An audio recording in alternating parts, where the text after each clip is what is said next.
I'm back because I don't know how to stop. So I'm recording another video on the same day, literally like 2 minutes after I just recorded this last one. This one's just going to be a little short blurb of my history with ADHD. Not so much about my anxiety, because I guess I thought I always had that, but just in the lens of social anxiety. But really, it's just general anxiety, which is just the way I understand it and the way I describe it for myself is worrying a little too much about everything all the time for the most mundane reasons. Oh, that's a notification for work, but let's just put that aside. I was recently diagnosed in February of 2021, but my journey really started, at least the journey to get diagnosed really started in 2017. I was in college for the second time, as in first time shouldn't have gone to college away from home, got dismissed, academically dismissed because of grades, took a break off. I want to say I had mild depression, and that's when my anxiety started to get worse and worse. Not to the point it was crippling, but definitely to the point where I literally shut myself off from the world. If you're a fellow otaku/weeb person, or I've heard of this term, kind of like a hermit/hikikomori, which is those people that just recluses, that just stay in their house all the time, and because of that event, that's just what I did. 2017, I got myself back into order, and I found I could actually go back to my original school, and that's what I did. Everything started great. I was exercising, I was getting all A's and everything. Like, I could understand math. That's how good it was. But essentially, I missed a big required exam for organic chemistry, and everyone was looking for me because I had locked myself into my room doing a report for my biology class at the time, and no one could find me. I didn't know, but I was just like, oh yeah, this lab report is amazing, it's gonna be awesome, I gotta be on the lab report. However, I did obviously fail that exam that was required, and there were no makeups. So that's where the spiral of stuff just went down. My RA saw me crying in the middle of the path as I was walking to class. Obviously, I didn't want to talk to her about it, because why would I need help? I was raised that getting help is a weakness. I mean, you should obviously get help when you need it, but it's also that means you can't do anything by yourself at that point. So it's these conflicting things that I was raised with, and then the fact that I was terrified of authority, either partially due to my ADHD and then partially due to my culture, which is people who are older than you must listen to them, and they know better than you because they have years of wisdom. And it's just not in my family. Most of the people that are older than me, they don't know what they're talking about. You're gonna get a lot of that from me with my family. I'm very cynical when it comes to them. But such, oh my god, that spider's back. Okay, focus. But essentially, where was I? That just led to a cascade of not so great decisions and not so great work ethic and stuff like that. Currently, I am literally 4 credits away from graduating with my degree in biology, and literally it's just the last part of my senior project.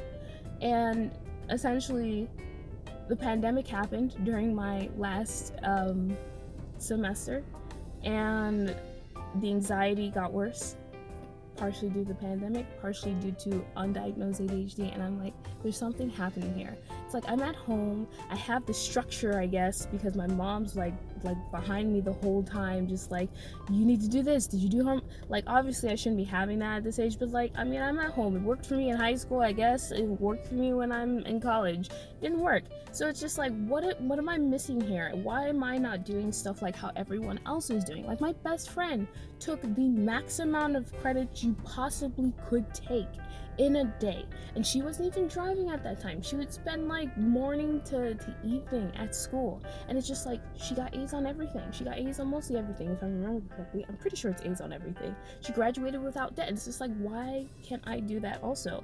Because in high school, everyone would say, oh, you're so smart, you're so intelligent, you know a lot of stuff, I'm gonna come to you when I need help. And they did, and they always said that stuff, which is bad in its own way, which I realize now, and I'm not great with compliments, which is great. That's another thing to add to stuff with my self-esteem, great. But essentially, yeah, adding all that stuff, it's like, what's wrong with me? Why is there something wrong with me? I went to got at and asked my PCP at the time. When I went to a urgent care clinic, I did not have the greatest insurance, and he kind of dismissed it. It's like, well, you don't have depression, you don't have anxiety, maybe you should just work harder. And it's just like, those are not the words I wanted to hear. Like, give me a reason as to why this is happening, because I have been trying to work harder, and it's like something in me is just like, no, we're not even gonna try starting to think about that. And it's just like, why can't I even at least think about that? It's weird. Push come to shove, I changed my PCP. I researched and looked for reviews, found someone.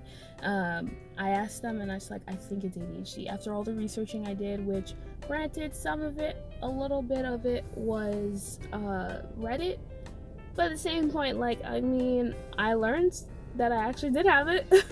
So take that with a grain of salt. But essentially, she helped me try a trial dose. We started off with Wellbutrin. That didn't work. It actually made my anxiety worse, and I had just started to learn. I just got my first car, and I was driving like full time for the first time in my life. So it was like, yeah, you don't want to be like worried about that stuff while you're driving. After that, we said no, this off thing isn't working. So then we tried, generic Adderall and stuff like that. And then we found out, yeah, it works. Like, I was thinking like, oh my gosh, Adderall, are we sure about this? My mom was worried about it, because I was kind of like, at this point, I already told her I was suspecting I had ADHD, and my culture, mental health is just, no, it's either voodoo or witchcraft or something, or of the realms of just like, that person's just dumb, lazy, or stupid. And it's like, no, there's something actually wrong here. So, not to say she has that stigma, but she just wasn't experienced to talk about this stuff. So, push comes to shove, we found out it works. I wasn't like the stereotypical person, the reactions you have when you're abusing Adderall. And like, I felt calm. My brain stopped like racing.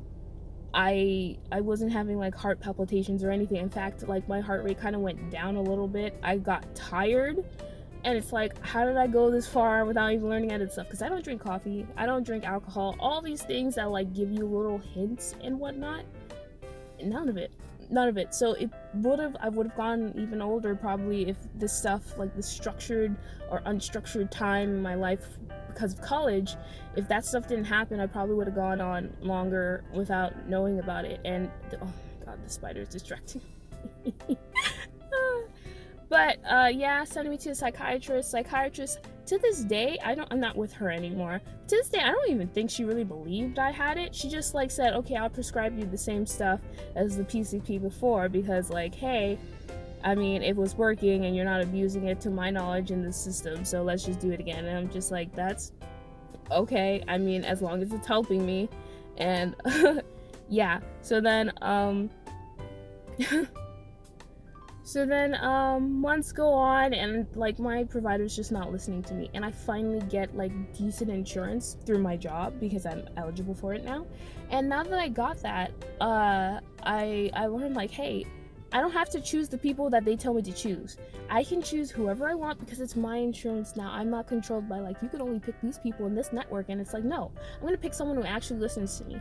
So I went ahead and changed everybody. I got a new PCP because my original PCP that actually helped me learn about this, she disappeared off the map. So I don't know what the heck's happening with that. I hope she's okay and better on with like new things, but she's gone. I don't know where she is. I got a new one. She listened to me, she was open with me and all that stuff. I even discussed my weight problems with her, and she didn't judge me or whatnot. She gave me a recommendation to like walk more, and I'm like, cool, yeah, sure. And then I also changed my psychiatrist because she obviously wasn't listening to me because I'm a woman, I identify as a woman, so I'm gonna have hormonal changes every month, and that's gonna affect my medication. But she was like, Hillary Clinton and Kamala Harris, they don't let their monthly cycle affect them. And in my head, I'm just like, but they have money to like delegate that stuff to people. And regardless of monthly cycle and whatnot, why are you comparing me to them? Comparison is a horrible thing to do, especially in the realms of like mental health. Don't compare people. Everyone is individual when it comes to their symptoms and the way they deal with their mental health. But I'm over that. I'm trying not to think about that anymore because I'll just do over and over and over. What could I have said to just be like, yeah, you're not saying anything, I got you. Like, no, I'm not gonna do that anymore. But I got a nurse practitioner who listens to me. She's actually helping me try out extended release medication because I just can't seem to. The spiders right there. Oh my god. I need to move out of the spot. But she listens to me. She's gonna help me try out some extended release because I keep forgetting to take my medicine sometimes, and like I'm having like super bad insomnia, so I'd rather just take one and be done and move on throughout my day.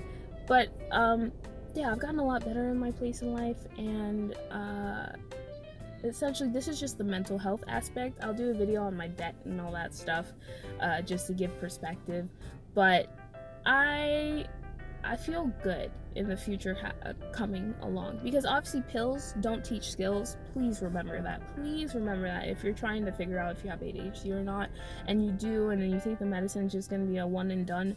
No, because I think according to the research, medication only works for 80% of individuals. The other 20% are just going to need a combination of coaching, therapy, alternative measures or alternative like treatments and things like that to help them. I don't want to say cope, but cope is the best word I can think of at this moment because I'm just not great with words. To cope throughout their life, because medication is just either too dangerous, they can't take it, or they just don't want to take it, which is perfectly fine in their choice. But the thing is, like, again, this is all very individualized, but I think the experience needs to be shared out there, and people need to be more open to talk about this in less stigmatizing ways, is how I feel. I kind of lost train of thought a little bit there, so whatever I was talking about before the pause was probably nothing having to do with what I'm talking about now, but you're going to get a lot of that. You're going to get a lot of that. I'm going to try to fix it in post, but who knows. Anyways, getting off topic, but most likely my next video will not be in this outfit. If it is, then it's just like, haha, I got time. It's probably gonna be in this outfit. Who knows? I got like 8 minutes. But yeah, this is just a little slice of life what?